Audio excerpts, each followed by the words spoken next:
La nuit du énorme sirène en Israël a résonné comme un appel universel, brisant le silence et questionnant l'âme de chaque témoin.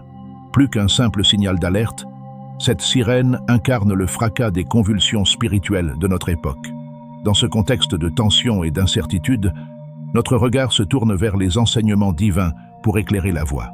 Aujourd'hui, nous plongeons au cœur de cette expérience sonore, à la croisée de l'histoire, de la foi et de l'espérance, guidés par la sagesse du prophète Muhammad, paix soit sur lui, et les paroles d'Allah qui résonnent comme un baume pour le cœur inquiet.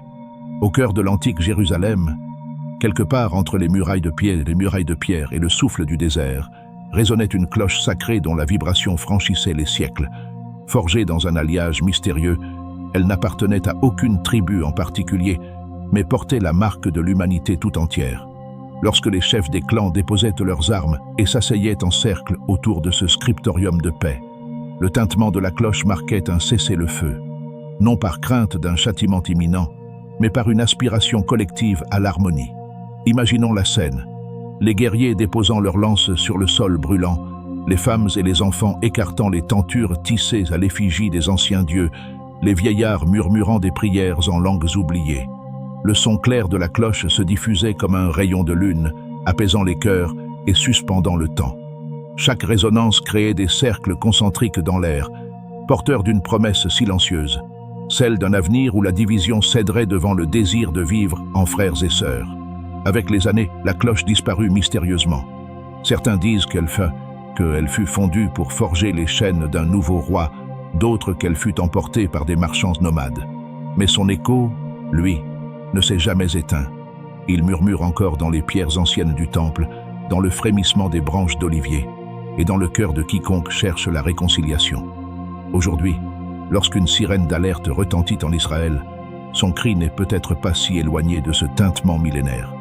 Entre guerriers modernes et civils apeurés, cet appel sonore transcende les barrières du temps pour interroger la partie la plus profonde de nous-mêmes.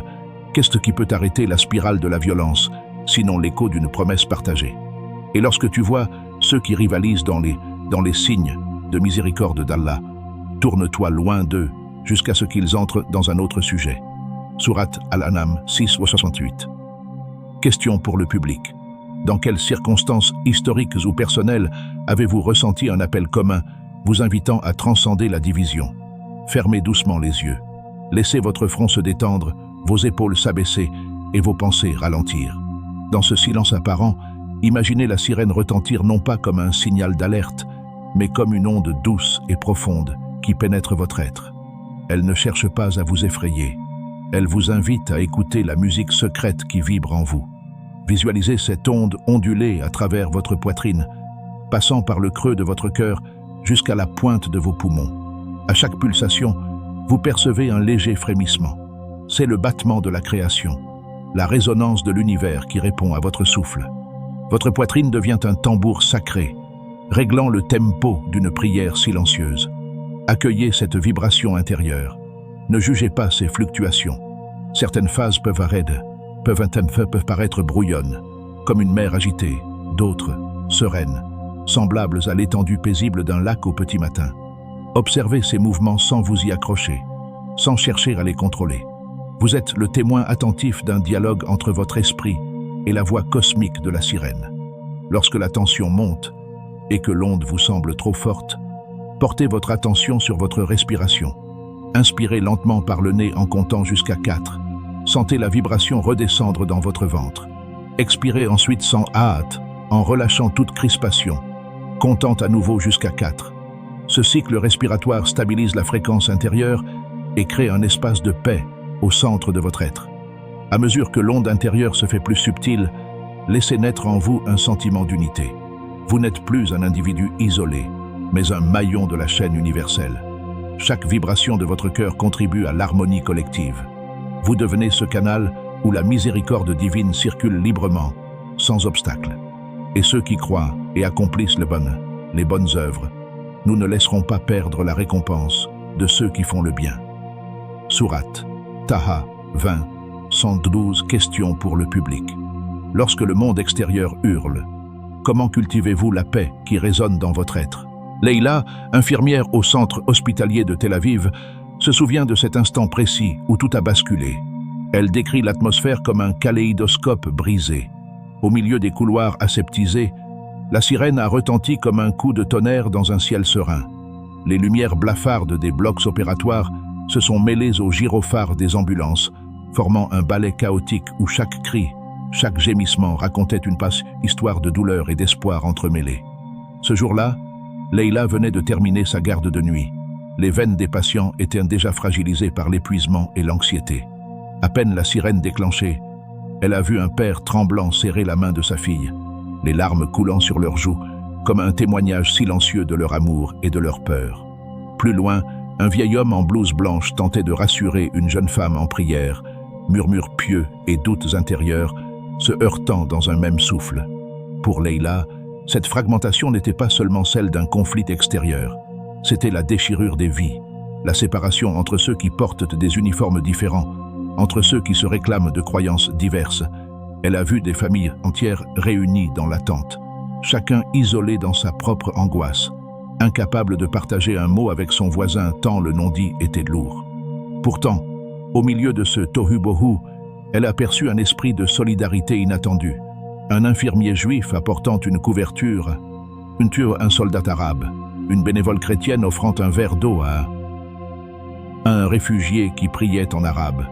Le cœur de Leïla s'est alors tourné vers celui qui rassemble les cœurs malgré leurs différences. Dans l'urgence, elle a murmuré sa prière. « Ô Allah, toi qui unis ce que le monde sépare, fais de nos mains des instruments de guérison et de réconciliation. » Cette simple invocation lui a suffi pour retrouver son calme, lui permettant de prodiguer ses soins avec une compassion renouvelée. Et quiconque met sa confiance en Allah, il lui suffit. Sourate At-Talaq 65. Tri. Question pour le public. Dans vos moments de crise, à qui ou à quoi confiez-vous la garde de votre tranquillité? Depuis l'aube de l'humanité, des signes célestes ont ébranlé le cœur des nations pour les ramener vers leur Créateur. La grande sirène qui résonne aujourd'hui en Israël n'est pas un simple instrument de guerre. Elle peut être perçue comme un tambour divin frappé par la main du Très-Haut pour réveiller les âmes engourdies par le tumulte terrestre. Au silence apparu après le vacarme, écoutez la voix de l'Éternel qui vous interpelle. Réveille-toi, ô toi qui dors. Imaginez, comme un prophète en exil, contemplant les lumières vacillantes de Jérusalem au crépuscule. Le ciel s'obscurcit, puis s'illumine d'une étoile insolite, signe visible d'une réalité plus haute. La sirène retentit alors, non pas pour semer la terreur, mais pour déchirer le voile de l'illusion et faire jaillir la clarté éternelle. Elle traverse les âges et les langues, unifiant les cœurs dans une même peur respectueuse et une même quête de sens. À chaque pulsation, c'est une rafale de questions sacrées qui balaient les certitudes humaines. Qui suis-je sans ta lumière? Comment vivre si je perce le fil de ta guidance? Telle la voix d'un héros céleste, l'appel divin presse les âmes à se détourner des distractions futiles et des plaisirs éphémères. Il invite à rompre avec les chaînes de l'excès, de l'orgueil et de l'insouciance qui détournent du chemin tracé par le Seigneur. Le prophète Muhammad, paix soit sur lui, a enseigné que chaque événement porte en lui un signe pour celui qui possède un cœur. Cette sirène, dans sa violence perçue, est une cloche sacrée invitant à l'introspection. Plus qu'un simple instrument d'alerte, elle devient un flambeau illuminant les ombres intérieures. Elle révèle la fragilité de nos certitudes collectives et individuelles et souligne la nécessité de reconstruire notre union avec Allah. Et lorsque nous voulons détruire une cité, nous commandons à ceux qui y vivent le luxe et ils mènent une vie dissolue. Alors notre châtiment s'effleure d'eux pendant qu'ils ne s'en aperçoivent pas. Sourate Al-Isra 17-16. Question pour le public. Si ce signal était un appel d'Allah, que vous demande-t-il de réviser ou d'abandonner dans votre vie? Projection symbolique.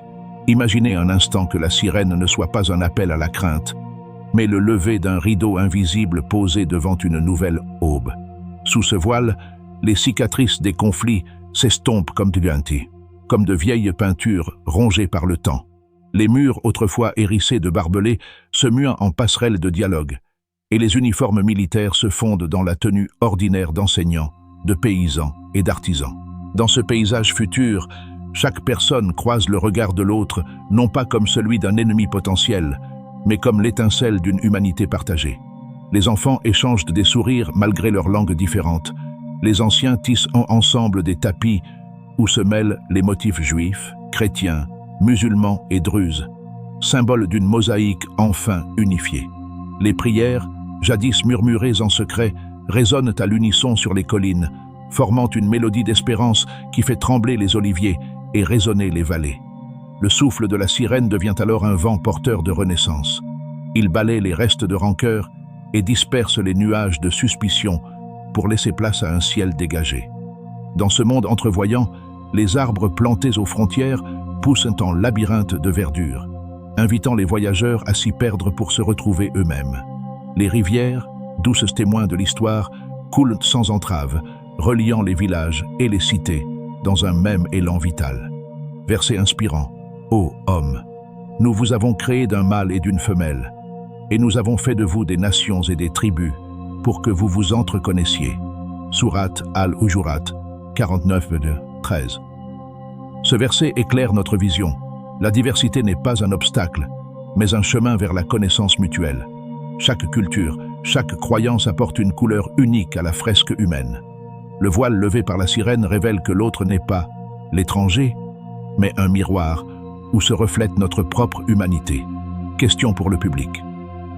Quel monde entrevoyez-vous lorsque les barrières tombent au rythme de ce signal? Ahmed était assis sur un banc désert du campus, un Coran ouvert posé sur ses genoux. Lorsqu'il entendit pour la première fois la sirène, il crut à une simple alerte civile. Pourtant, à mesure que le son s'insinuait dans son être, il sentit une fissure s'ouvrir dans son quotidien. Ce n'était pas seulement une intrusion sonore, c'était une invitation à sonder les recoins les plus profonds de son âme. Autrefois, la foi d'Ahmed se limitait aux prières rituelles et aux lectures savantes. Il connaissait par cœur les hadiths et les exégèses, mais son cœur restait comme un vase vide, incapable de contenir la paix promise. La sirène, en le secouant littéralement de l'intérieur, lui révéla que sa pratique manquait de substance vivante. Il priait par habitude, sans véritable communion. Dans les jours qui suivirent, chaque résonance de la sirène devint pour lui le reflet de ses propres tremblements intérieurs. Il ressentait les échos de ses doutes, de ses peurs et de ses colères, mais aussi le murmure de la miséricorde divine. À chaque nouvel appel, il s'obligeait à fermer les yeux, à poser sa main sur sa poitrine et à laisser le son circuler comme un remède. Peu à peu, le tumulte s'évanouissait, remplacé par une clarté nouvelle. Il percevait alors l'étincelle divine nichée au centre de son être. Cette prise de conscience transforma sa relation à la prière. Elle n'était plus un devoir, mais un échange vivant. Lorsqu'il récitait la sourate Al-Fatiha, chaque mot devenait une offrande consciente. Ses ablutions devinrent des instants sacrés de purification intérieure, et ses lectures coraniques une exploration intime, guidée par la lumière révélée. Dans ses interactions avec les autres, Ahmed remarqua que sa bienveillance naissait moins de la morale apprise que de la compassion éprouvée. Il offrait son écoute sans juger, partageait sa nourriture sans ostentation, et répétait souvent « La foi ne se trouve pas dans la posture, mais dans le cœur qui s'ouvre. Ceux qui ont craint leur Seigneur seront menés, par groupe, au jardin du paradis. » Sourate Az-Zumar 39, soit 73. Question pour le public. Quelle transformation intérieure seriez-vous prête à embrasser si vous perceviez cet appel comme une lumière sur votre chemin? La sirène qui retentit en Israël n'est peut-être pas seulement le prélude d'une bataille terrestre, mais le signal d'une lutte intérieure, d'une invitation au réveil spirituel. Entre échos du passé et éclairs du futur, chaque verset, chaque histoire nous rappelle que la véritable victoire se joue dans le cœur humain. Puissions-nous écouter cet appel, transcender nos peurs et ouvrir les portes d'une paix éternelle, créant ainsi la véritable bataille finale contre l'ignorance et la division. Question finale. Quand retentira votre prochain signal intérieur, serez-vous prête à répondre?